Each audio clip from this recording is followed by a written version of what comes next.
Good afternoon student, स्वागत है आप सभी का अपने यूट्यूब चैनल प्रतिभा क्लासेस में। तो स्टूडेंट, आज हम देखने वाले हैं 11th क्लास केमिस्ट्री के क्वेश्चन बैंक का लास्ट चैप्टर यानी कि चैप्टर 13 के क्वेश्चन आंसर। तो इससे स्टूडेंट 1 नंबर का क्वेश्चन आने वाले हैं और साथ ही साथ 3 नंबर वाले क्वेश्चन भी आने वाले हैं। 1 नंबर वाले क्वेश्चन का सोल्यूशन इस प्रश्न बैंक में दिया हुआ है। 3 नंबर वाले प्रश्न बैंक के सोल्यूशन मैं आपको इस वीडियो में देने वाली हूँ। यहाँ पर टोटल क्वेश्चन का जो नंबर है वो है 12। तो यहाँ पर इस वीडियो में मैं पूरे 12 क्वेश्चन को आपको एक साथ सॉल्व कराऊंगी। वीडियो लंबा होगा तो आप स्किप मत करिएगा, ध्यान से समझिएगा, समझने वाला चैप्टर है। तो वीडियो स्टार्ट करने के पहले यदि अभी तक आपने मेरे चैनल को सब्सक्राइब नहीं किया है तो चैनल को सब्सक्राइब कर दीजिए, बेल आइकन को भी प्रेस कर दीजिएगा ताकि आने वाले वीडियोज़ के लेटेस्ट नोटिफिकेशन आप लोगों को मिलते रहें। साथ ही साथ यदि अभी तक आपने इसके पहले के 12 चैप्टर तक के सोल्यूशन नहीं देखे हैं तो उसका वीडियो मैं भी अपने इस वीडियो के डिस्क्रिप्शन बॉक्स में दे रही हूँ उसका लिंक, तो आप वहां से जाकर वीडियो देख सकते हैं, टॉपिक समझ सकते हैं और याद कर सकते हैं। तो चलिए स्टार्ट करते हैं आज का वीडियो। स्टूडेंट, हमारा जो पहला क्वेश्चन है वो है हाइड्रोकार्बन यहाँ पर दिए हुए हैं ब्यूटेन, पेंटीन और टॉलुइन। तो इनके दहन से क्या बनेगा ये आपको बताना है, कौन सा कंपाउंड फॉर्म होगा। तो जब हम ब्यूटेन का दहन करते हैं, दहन मतलब होता है ऑक्सीजन से क्रिया, तो आप सबका ही दहन करेंगे। जब भी अपन किसी भी हाइड्रोकार्बन का दहन करते हैं, हाइड्रोकार्बन क्या होते हैं, कार्बन और हाइड्रोजन से मिलकर बने यौगिक, और दहन मतलब कि ऑक्सीजन से क्रिया। तो कार्बन की जब ऑक्सीजन से क्रिया होगी तो कार्बन डाइऑक्साइड बनेगा और हाइड्रोजन की जब ऑक्सीजन से क्रिया होगी तो H2O जलवाष्प बनेगी। तो जब भी आप किसी भी यौगिक का दहन करेंगे हाइड्रोकार्बन का, तो आपको ध्यान रखना है कार्बन डाइऑक्साइड और जलवाष्प आपको बनाना है। यहाँ पर अपन इसको कुछ इस तरह से संतुलित कर लेंगे। इसके बाद हम देखते हैं अगला क्वेश्चन, हेक्स 2 के सिस और ट्रांस संरचनाएं बनाना है और ये बताना है कि किनका क्वथनांक उच्च होगा। तो सिस और ट्रांस सबसे पहले तो हम देखते हैं यहाँ पर हेक्स 2 कैसे। यहाँ पर आप total number of carbon count कीजिए तो देखिए 1 2 3 4 5 6 मतलब हेक्सीन है, और 2 हेक्सीन मतलब बोल रहा है दूसरे कार्बन पर डबल बॉन्ड। तो यहाँ पर आप देख पा रहे हैं दूसरे कार्बन पर डबल बॉन्ड भी है। तो हेक्स 2 के सिस और ट्रांस समावयवी बनाना है।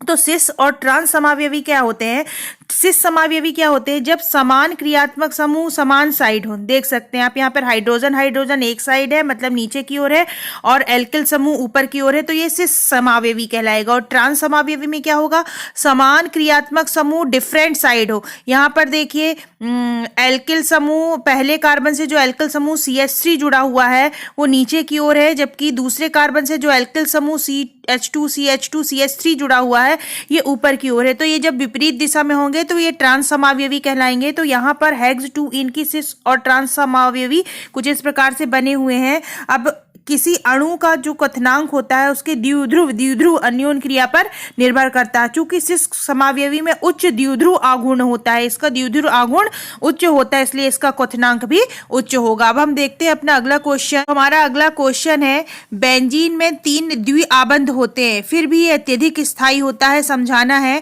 तो बेंजीन में 3 द्विआबंध होते हैं फिर भी अत्यधिक स्थायी होता है क्योंकि बेंजीन के 2 कैनोनिकल रूप का संतरित अनुनादी संरचनाएं होती। बेंजीन की संरचना इन 2 कैनोनिकल रूप की अनुनादी संरचना होती है। इसमें पाई इलेक्ट्रॉन जो होते हैं, मतलब ये डबल बॉन्ड के जो इलेक्ट्रॉन्स है वो पाई इलेक्ट्रॉन ही, ये फिक्स नहीं होते हैं, ये रिंग में इस तरह से पूरी समय डिलोकलाइज्ड होते रहते हैं, घूमते रहते हैं, जिसके कारण अनुनादी संकर बनता है और ये स्थायी होता है। इसके बाद हमारा अगला क्वेश्चन है किसी निकाय द्वारा एरोमेटिकता प्रदर्शित करने के लिए आवश्यक शर्तें क्या होती हैं। तो यहाँ पर कुछ 5 शर्तें दी हुई हैं। पहला है समतल चक्रीय। एरोमेटिक यौगिक समतल चक्रीय होते हैं जिनमें 5 6 7 परमाणु से बने चक्र होते हैं। इसके बाद अगली शर्त है एकांतर युग्म बंध, मतलब वलय में अल्टरनेट डबल सिंगल बॉन्ड होना चाहिए जैसे कि बेंजीन में आप लोग देखते हैं। इसके बाद हकल रूल, वलय में 4n+2 पाई इलेक्ट्रॉन होने चाहिए जहां n एक पूर्णांक संख्या होती है। हकल रूल अपन डिटेल में आगे पढ़ेंगे। इसके बाद है अपना अगली जो शर्त है इलेक्ट्रॉन स्नेही अभिक्रिया। यौगिक इलेक्ट्रॉन स्नेही अभिक्रियाएं प्रदर्शित करते हैं और अनुनादी संरचना, यौगिक की अनुनादी संरचनाएं भी होनी चाहिए। यदि किसी यौगिक में ये सारी प्रॉपर्टीज होंगे तो वह एरोमेटिक होगा। इसके बाद हम बढ़ते हैं अपने अगले क्वेश्चन की ओर। तो हमारा जो अगला क्वेश्चन है वो क्वथनांक पर एल्केन के शाखन का क्या प्रभाव पड़ता है, मतलब एल्केन का यदि अपन शाखा बना दे तो क्या प्रभाव पड़ेगा। तो शाखन में वृद्धि के फलस्वरूप पृष्ठ सतह घटता है। अतः एल्केन की श्रृंखला के शाखन में वृद्धि के फलस्वरूप वंडरवॉल आकर्षण बल में कमी के कारण क्वथनांक घट जाएगा। इसके बाद हमें अगला क्वेश्चन है, बेंजीन को निम्नलिखित में कैसे परिवर्तित करोगे? तो पहला है इसमें नाइट्रोबेंजीन। बेंजीन को आपको नाइट्रोबेंजीन में परिवर्तित करना है। तो बेंजीन को नाइट्रोबेंजीन में परिवर्तित करने के लिए नाइट्रीकरण की क्रिया कराते हैं। नाइट्रीकरण की क्रिया जो होती है वो सांद्र HNO3 और H2SO4 की उपस्थिति में होती है। तो यहाँ पर बेंजीन में जो हाइड्रोजन है वो निकल जाएगा और NO2 यहाँ पर जुड़ जाएगा। HNO3 से ये वाला हाइड्रोजन और ये वाला हाइड्रोजन, मतलब HNO3 का एक हाइड्रोजन और ये वाला हाइड्रोजन मिलके H2 और NO3 है। तो यहाँ से एक ऑक्सीजन मतलब कि H2O निकल गया और बचा NO2 इस हाइड्रोजन की जगह जुड़ गया। इसके बाद हमें देखना बेंजीन को टॉलुईन में कैसे परिवर्तित करेंगे। तो बेंजीन को टॉलुईन में परिवर्तित करने के लिए फ्रीडल क्राफ्ट अभिक्रिया का प्रयोग करते हैं। फ्रीडल क्राफ्ट अभिक्रिया क्या होती है? बेंजीन की जब क्रिया हम निर्जल एल्यूमिनियम क्लोराइड की उपस्थिति में एल्किल क्लोराइड यानी कि CH3Cl से कराते हैं, तब क्या होगा? यहाँ पर जो हाइड्रोजन होगा वो HCl के रूप में निकल जाएगा। बचा क्या आपका? CH3। तो ये वाले हाइड्रोजन की जगह आप CH3 जोड़ देंगे तो टॉलुईन बनेगा। इसके बाद हम देखते हैं हमारा अगला है बेंजीन को एसीटोफिनॉन में परिवर्तित करना। तो बेंजीन को एसीटोफिनॉन में परिवर्तित करने के लिए बेंजीन की क्रिया एसिटिल क्लोराइड से कराते हैं। यहाँ पर देखिए बेंजीन है, इसके ऊपर एक हाइड्रोजन लगा हुआ है। ये हाइड्रोजन आपका ये HCl के रूप में निकल जाएगा। यहाँ से ये HCl निकल गया। अब इस हाइड्रोजन की जगह ये वाले कार्बन का चूंकि बंध टूटा है, जिसमें कार्बोनिल कार्बन है, इसका बंध टूटा है, तो कार्बोनिल कार्बन बेंजीन में इस हाइड्रोजन की जगह से जुड़ जाएगा अपने पूरे ग्रुप के साथ। तो इस तरह से एसीटोफिनॉन का फॉर्मेशन होगा। अब हम बढ़ते हैं अपने अगले क्वेश्चन की ओर। हमारा अगला क्वेश्चन जो है, प्रोपीन पर HBr संकलन से 2-ब्रोमोप्रोपेन बनता है, जबकि बेंजोइल पेरोक्साइड की उपस्थिति में यह क्रिया 1-ब्रोमोप्रोपेन देती है। क्रियाविधि सहित कारण स्पष्ट करना है। तो प्रोपीन पर जब HBr का योग होता है तो ये इलेक्ट्रॉन स्नेही योगात्मक क्रिया है जो मार्कोनिकॉफ के नियम के अनुसार होती है। इस अभिक्रिया में हाइड्रोजन सर्वप्रथम जुड़कर कहाँ जुड़ता है? 2 डिग्री कार्बो धनायन में, कार्बोकेटाइन में जुड़ता है। इस कार्बोकेटाइन पर नाभिक स्नेही ब्रोमाइड आयन को शीघ्रता से आक्रमण होता है तथा 2-ब्रोमोप्रोपेन बनता है। अब देखिए HBr टूटेगा H+ आयन और Br- आयन पे, इलेक्ट्रॉन स्नेही अभिक्रिया है। तो क्या होगा कि यहाँ से जो इलेक्ट्रॉन्स हैं, डबल बॉन्ड के पाई इलेक्ट्रॉन्स हैं, ये हाइड्रोजन पर ट्रांसफर हो जाएंगे और हाइड्रोजन इस कार्बन के साथ जुड़ जाएगा और जो सेकेंड नंबर का कार्बन है, दूसरा कार्बन है, इसके ऊपर धनात्मक चार्ज आ जाएगा, मतलब कार्बोकेटाइन बनेगा। 2 डिग्री कार्बोकेटाइन सेकेंडरी कार्बोकेटाइन बनेगा। अब सेकेंडरी कार्बोकेटाइन पर नाभिक स्नेही क्रिया होगी, ब्रोमाइड यहाँ पर अटैक करेगा और 2-ब्रोमोप्रोपेन बनेगा।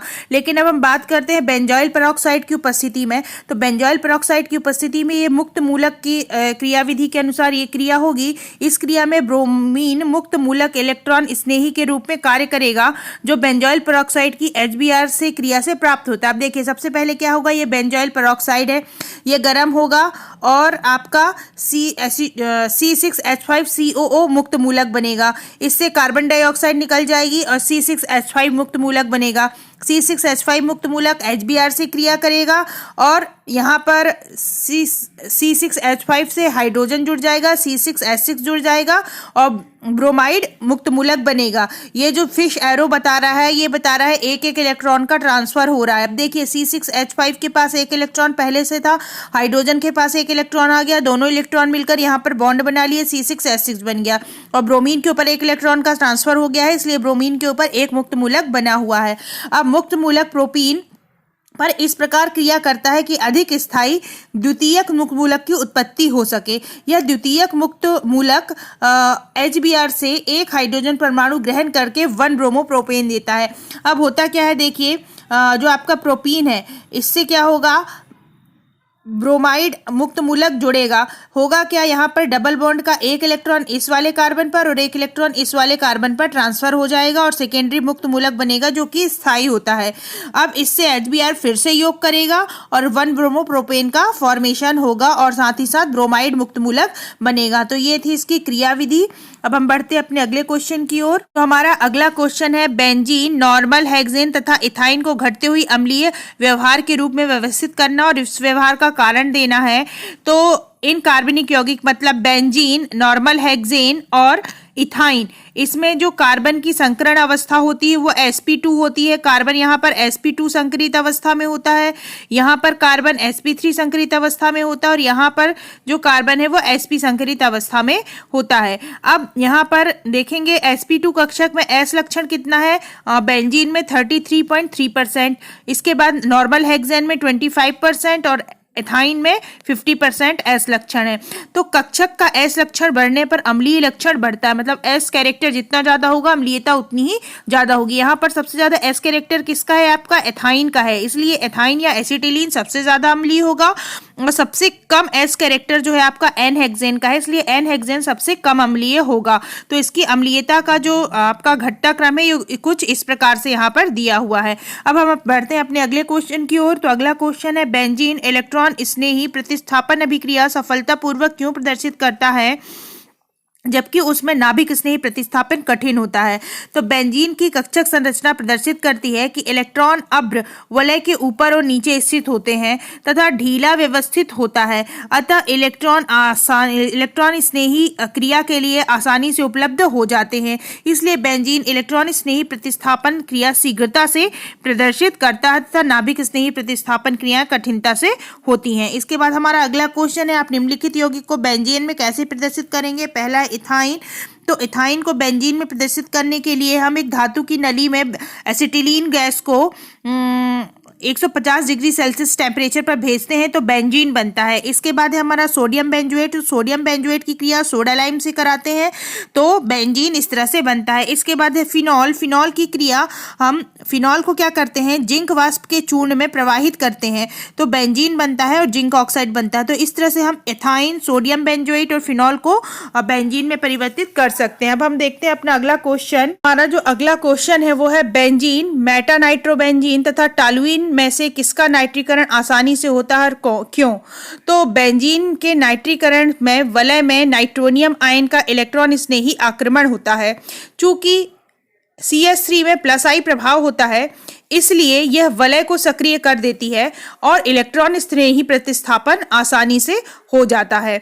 दूसरी ओर नाइट्रो समूह की विसक्रिय प्रकृति के कारण मेटाडाई नाइट्रोबेंजीन में यह कठिनाई से होता है। इस प्रकार टॉलुइन का नाइट्रीकरण आसानी से होगा। इसके बाद हकल नियम, हकल नियम हम पहले भी पढ़ चुके हैं और यहाँ पर कुछ आयन और यौगिक दिए हुए हैं, इनमें आपको बताना है कि एरोमेटिक हैं कि नहीं है। तो हकल नियम क्या कहता है, ऐसे सारे यौगिक एरोमेटिक होंगे जिसमें 4n + 2 पाई इलेक्ट्रॉन होंगे, जहां n एक इंटीजर यानी कि पूर्णांक है, ये कुछ भी हो सकता है, 0 1 2 3 4 5 जो भी है ना। तो जिन चक्रीय यौगिकों में 2 पाई इलेक्ट्रॉन हो या 6 पाई इलेक्ट्रॉन हो या 10 पाई इलेक्ट्रॉन हो या 14 पाई इलेक्ट्रॉन हो, ये एरोमेटिक होंगे। मतलब आपको कुल मिला के याद रखना है, रूल में तो याद रख लीजिए 4n + 2 पाई इलेक्ट्रॉन होने चाहिए। और आपको अगर कंपाउंड देख के बताना है तो आप पाई इलेक्ट्रॉन की काउंटिंग रखो, 2 6 10 14 पाई इलेक्ट्रॉन होंगे तो एरोमेटिक होगा। अब देखिए हम यहाँ पर पहला जो आयन दिया है इसमें टोटल पाई इलेक्ट्रॉन कितने हैं, 4। यहाँ पर डबल बॉन्ड 2 है, मतलब पाई इलेक्ट्रॉनों की संख्या क्या है, 4 है, तो ये एरोमेटिक नहीं होगा। इसके बाद हमारा जो अगला आयन दिया है इसमें टोटल पाई इलेक्ट्रॉन की संख्या कितनी है, 3 पाई बॉन्ड है, मतलब कि पाई इलेक्ट्रॉन है 6, तो ये एरोमेटिक होगा। इसके बाद अगला जो कंपाउंड दिया है उसमें पाई इलेक्ट्रॉन की संख्या कितनी है, 4 पाई बॉन्ड है, मतलब इलेक्ट्रॉन कितने हैं, 8 है, तो एरोमेटिक नहीं होगा। क्योंकि एरोमेटिक कौन है, जिसमें केवल 2 6 10 या 14 पाई इलेक्ट्रॉन्स होते हैं।